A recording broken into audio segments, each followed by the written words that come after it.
hanging new doors into old frames, often thought of as a job for a carpenter. But in this video, I'm going to be showing you guys step by step how we hang new doors into old frames, right through from measuring up and buying the correct door to fitting the handles, latches and hinges. I'm going to cover everything that you need to know to get this job done yourself in this one video. The first thing we need to do is come inside the room and measure the opening so that we can order the correct door. Grab a tape and take a series of measurements. The first measurement we need to take is the height of the opening. So to do that, just put your foot on the bottom of the tape and take a measurement to the top of the frame. Now measure the width of the opening as well. Now when you're buying your door, make sure that you pick one that's very close to those sizes. Most doors on the market from common DIY shops can only be trimmed up to 5mm on each edge. So don't go too big because you won't be able to trim them down enough. It's also important that you don't go too small. Most high street DIY shops, Wickes, B&Q, places like that, they will have doors that most likely will fit your opening. If not, more specialist places like Howdens would probably have a door to suit what you need. So once you've selected your door,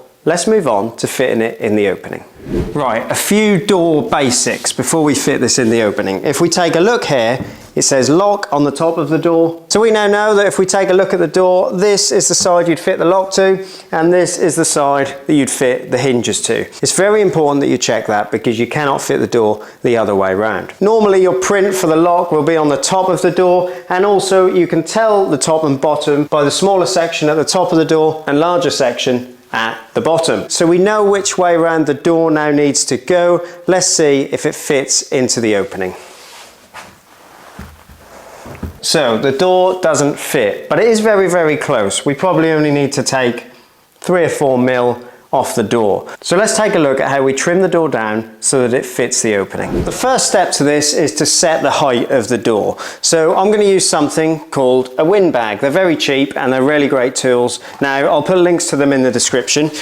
Get a couple of windbags underneath the door, one at each end. So we've got the door sitting on some windbags, but before we pump it all the way up to the top, what we want to do is grab some 3mm packers and just place a couple of them between the door and the door liner. So just place them on the top of the door like that. And what that will do is when we pump the door up, it'll jam the door against the packers so that we've got the perfect gap around the top. So if we pump the door up, and keep pumping until the door's jammed against the packers. I've now got a friend on the other side of the door pushing against that door so that it sits against the door liner. What I can now do is draw around the door with a 3mm space, and I know exactly how much to trim off the door. Because this particular door is really close to fitting the frame, the easiest way to do this is to get a little 3mm spacer, hold that against the door, and now I can just scribe the pencil line up and down the door like that.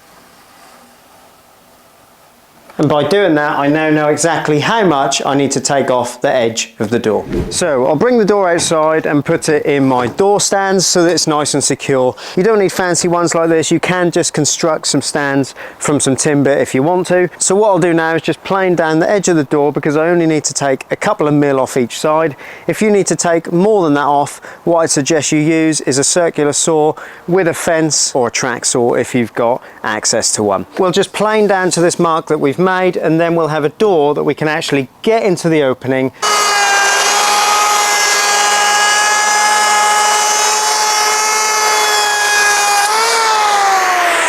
Once you've planed the door, sand down any sharp edges so they're nice and smooth. Now if your door's too tall and it needs a little bit of height taken off it, now's the time to do that as well. That way you'll be able to get it into the opening. And if you need to take some height off, take it off the bottom of the door rather than the top. And there we go, so the door now falls into the opening. So that is what we want, something that we can work with. So we'll get it back on the windbags and jack it up against some packers. So the door's hard up against the top 2 packers. We can now work our way around the edges and place 3mm packers all the way around the door. So I've got packers in all the way around the door, and we've got a 3mm gap all the way around it now. So if we take a look at another door, you'll see that all frames are very different, and sometimes your door will fit in the opening straight out of the box and you won't need to do much adjustment at all. You can see on this particular door, all I'm doing is marking out where there's not quite 3mm, and then I'll just plane down the tight areas so I've got a 3mm gap all the way around. Once you're happy with that, we can go ahead and mark the latch and hinge positions onto the door. Because this is an old liner, it has a strike plate already in here. What you want to do is just mark at the top and bottom of that strike plate, and you can see on the old liner you've got the cutout for the old hinges as well. Just make a little mark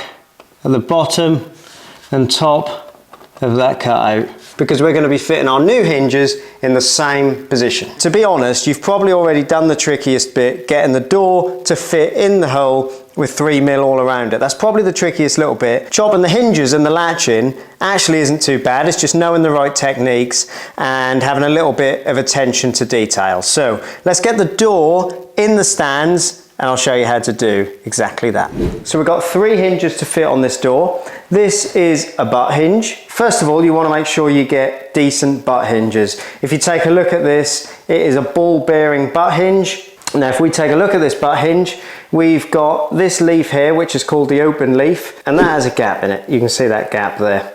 And this leaf here is called the fixed leaf. Now when we fit these hinges, we fit the open leaf to the door and the fixed leaf to the frame. Now there's 2 ways to fit hinges. There's a hammer and chisel, which I'm guessing a lot of you will probably have, and there's a router and a jig. I'll show you this method first because, like I say, I think more of you will have these tools in your toolbox, and then we'll do a hinge with the router as well. Now where we made the marks for our hinge earlier, you just need to extend a line across the door using a square and a pencil. Now put your hinge on the edge of the door between the 2 lines and make a mark with a pencil. Now, if you have a marking gauge, this is the more accurate and preferred method for marking out hinges. What you would do is take hold of the hinge and the marking gauge, take an accurate measurement of the leaf, and then lock off the marking gauge. You then run the marking gauge along the door, and that gives you the most accurate mark possible. But to be honest, if you don't have a marking gauge, you can get it pretty much as accurate by using the hinge to draw around. How do we know how much material or thickness to remove for the hinge? Well, there's 2 ways we can do it. The first one is to use our marking gauge again. So grab hold of your hinge and then you can set the marking gauge to the depth of the hinge. Run the marking gauge along the door to make an indentation. We can then use the tip of the pencil in that indentation to make a nice accurate mark. But if you don't have a marking gauge, you could use a square. Set the 2mm depth of the hinge on the square. Set the square on the edge of the door and then run a pencil line along the bottom of the square. Now, using a hammer and chisel, make a series of cuts around 2mm deep around the perimeter of the hinge. Now make a series of cuts along the length of the hinge down to the depth of the hinge that we marked earlier. Now because we've made those lines, it'll be a lot easier for us to just use the chisel to remove the material.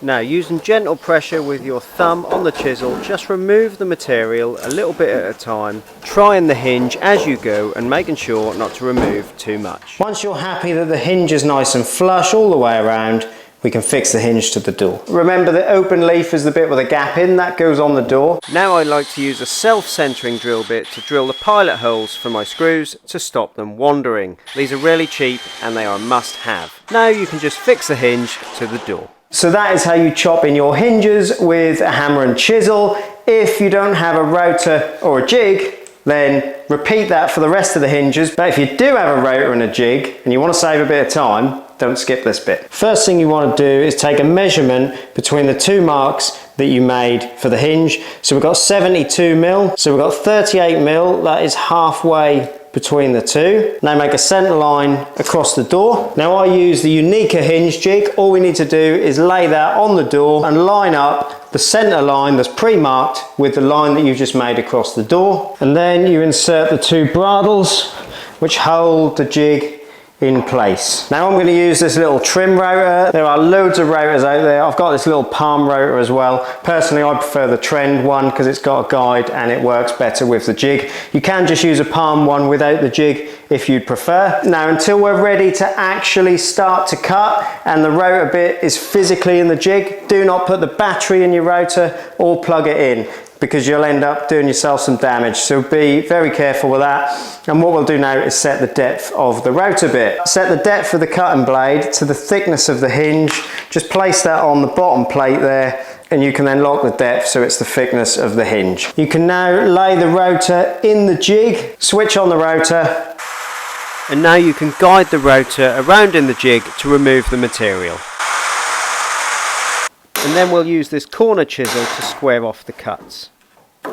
Makes a really nice neat job, and now you can fit your hinge just like we did before. So I've got my hinges in. What I like to do now is rehang the door. Now it is only a rough rehang, so what I'll do is pop the door on a windbag.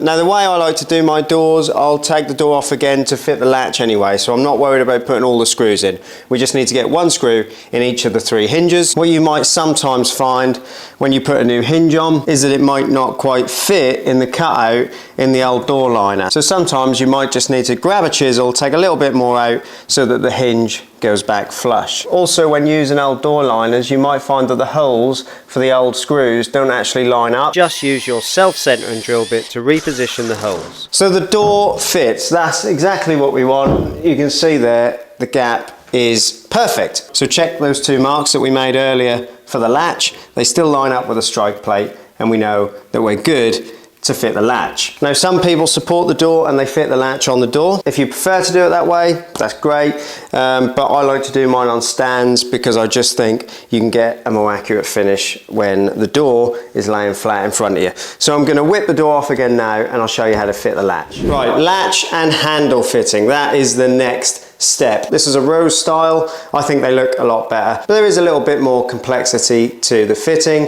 which I'll run through. But before we get to that, the first thing we need to do is measure for the center of the latch. The first thing we need to do is half the thickness of the door. So this door's 35mm, which is pretty standard, and we need to make a mark halfway along that. So I'll make a mark at 17.5mm. Measure to find the center of the latch and make a little mark, and then extend the line across the door. Use your square to carry the line down the face of the door on both sides as well. The handles have a bar that go all the way through the door.